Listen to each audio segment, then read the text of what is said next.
আযাব হইতেছে। আপনি যদি আল্লাহর ঘর মসজিদ দান করেন, আপনার বাবাকে উসিলা করে এই সবটা যদি এই সব আপনার বাবার কবরে যাবে, আপনার বাবার কবরে আযাব হইতেছে, এই সবটা দিয়া তার আমল নামে এড হইয়া তার আমলের পাল্লা ভারী হয়ে সে জান্নাতি হয়ে যাবে। সুবহানাল্লাহ বলেন।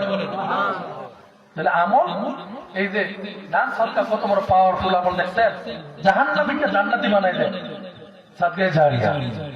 এই মজলিসের মধ্যে অথবা মাইকের আওয়াজ যতটুকু দূর পর্যন্ত আসছে, আমার কোনো বাবা মা আছেন পরকালের কথা স্মরণ কইরা, আরে বাবা নাই মা নাই, বাবা মার কথা স্মরণ কইরা এই আল্লাহর ঘর মসজিদে 20,000 টাকা দিবে। কত টাকা কত দিকে চলে যায়, আল্লাহর ঘরে যদি দিয়া যান, এটা আপনার জন্য আপনাকে জাহান্নাম থেকে জান্নাতি বানানোর একটা মাধ্যম হয়ে যাবে। কেউ আছেন আল্লাহর ঘর মসজিদে 20,000 টাকা কুরবানি দিবে। এই মাইকের আওয়াজ অনেক দূর পর্যন্ত যাচ্ছে রে বাবা। এই এলাকার একটা কি আছে, সুনাম আছে, এই এলাকার একটা সম্মান আছে, এই রঘুরামপুর গ্রামের একটা সম্মান আছে, তাজিম আছে। মাইকের আওয়াজ যত দূর পর্যন্ত যাচ্ছে, অনেক কিছু কিন্তু আওয়াজটা শুনতেছে। হুজুর সেই নারায়ণগঞ্জ থেকে আমি এসেছি অনেক কষ্ট করে, আমি আপনাদের কাছে অনেক কষ্ট করে বয়ান করতেছি, মানুষ শুনতেছে, 20,000 টাকা ডাক দিয়েছি। যদি আপনারা না দেন, আপনাদের একটা বদনাম হওয়ার সম্ভাবনা আছে। যদি আল্লাহ আপনাকে তৌফিক দিয়ে থাকে, 20,000 টাকা কুরবানি দেওয়ার মতো কেউ আছে, একটু হাত তুলে দেখা। আরে মা কেন এত দামি জানে না সকলে, বলো মা কেন এত দামি জানে না সকলে। জানতো যদি পড়তো দেখে কোরআন হাদিস খুলে, 1,000 সওয়াব মিলে, 1,000 সওয়াব মিলে। মাকে একবার দেখিলে দেখিলে, মা কেন এত দামি জানে না সকলে, মা কেন এত দামি জানে না সকলে। 10 মাস 10 দিন গর্ভধারণ করেছিল মা, সহ্য করেছিল মায় যত যন্ত্রণা। 10 মাস 10 দিন গর্ভধারণ করেছিল মা, সহ্য করেছিল মায় যত যন্ত্রণা। সেই মাকে কষ্ট দিলে, সেই মাকে কষ্ট দিলে আল্লাহর তলে তলে। মা কেন এত দামি জানে না সকলে, বলো মা কেন।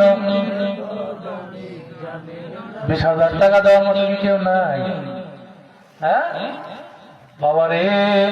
অনেকের তাও হয়ে আছে, কিন্তু মন নরম হচ্ছে না। বলে হুজুর, অনেক মুরব্বী বাবারা যুবক ভাইরা বসে থাকে, যে হুজুর কালেকশন করব, দেখবো হুজুর আমাদেরকে কাঁদাইতে পারেনি, চোখের পানি আনতে পারেনি। যদি আমার চোখের পানি বার করতে পারে তাহলে দিমু, আর নাইলে দিমু না। এরকম হয় বাবা, হ্যাঁ কালেকশন করা লাগবে, এটা আমার আগে বলে না। আসার পর শুরু করতে একটু কালেকশন লাগবে, আমি একটু আগে তো বললো তো একটু প্রস্তুতি নিয়ে আসতাম। আমি তো কালেকশন সচরাচর করি না বাবারে। এক জায়গায় আমার হঠাৎ হুজুর কালেকশন করা লাগবে, তেমন ভালো একটা করতে পারে, পরে বদনাম হয়েছে। হুজুর কালেকশন করতে পারছে, ভালো করে বলতে পারছে, আমাদেরকে কাঁদাইতে পারছে, চোখের পানি আনতে পারছে না। আপনারা কিরকম নেই, আপনারা কি আসে বেরিয়েছে, হ্যাঁ আওয়াজ দেন এরকম। 20,000 টাকা দেওয়ার মতো কি কেউ নাই? যদি 20,000 টাকা যদি দেওয়ার মতো কেউ না থাকে, ও বাবা 10,000 টাকা দেওয়ার মতো কেউ আছে, 20,000 টাকার অপশন রাখলাম। অনেক সময় দেখা যায় 20,000 টাকা ডাক দিচ্ছি, 1 লক্ষ টাকা দিয়ে লাই, 50,000 টাকা দিয়ে লাই, পরে হুজুরের বদনাম হয়। ওর হুজুরে তো কম টাকা ডাক দিচ্ছে, 50,000 পেল না খা। আমি তো বেশি বলি নাই, 10,000 টাকা দেওয়ার মতো কেউ আসেননি। কত টাকা কত দিকে চলে যায়, আহারে কত মানুষ অসুস্থ হয়ে হসপিটালের মধ্যে পড়ে থাকে, হাজার হাজার টাকা চলে যায়। মনে রাখবেন, আল্লাহর ঘরে যদি দান করে, আপনার জটিল কঠিন রোগ থেকে আল্লাহ সেবা দান করবো। নারায়ে তাকবীর। আওয়াজ দিতেন না নারায়ে তাকবীর নারায়ে রিসালাত 10,000 টাকা 10,000 টাকা তো হাত তোলেন ইয়া রাব্বাল আলামিন আপনার বান্দা জনাব সালম মিয়া আল্লাহ 10,000 টাকা আপনার ঘর মসজিদের মধ্যে দান করেছে আল্লাহ তিনার বংশধর থেকে আব্বা আম্মা দাদি যারা বংশধর হয়ে গেছে তাদেরকে মাফ করে দিয়ে জান্নাতি মেহমান হিসেবে কবুল করে আয় আল্লাহ সালাম সাহেবের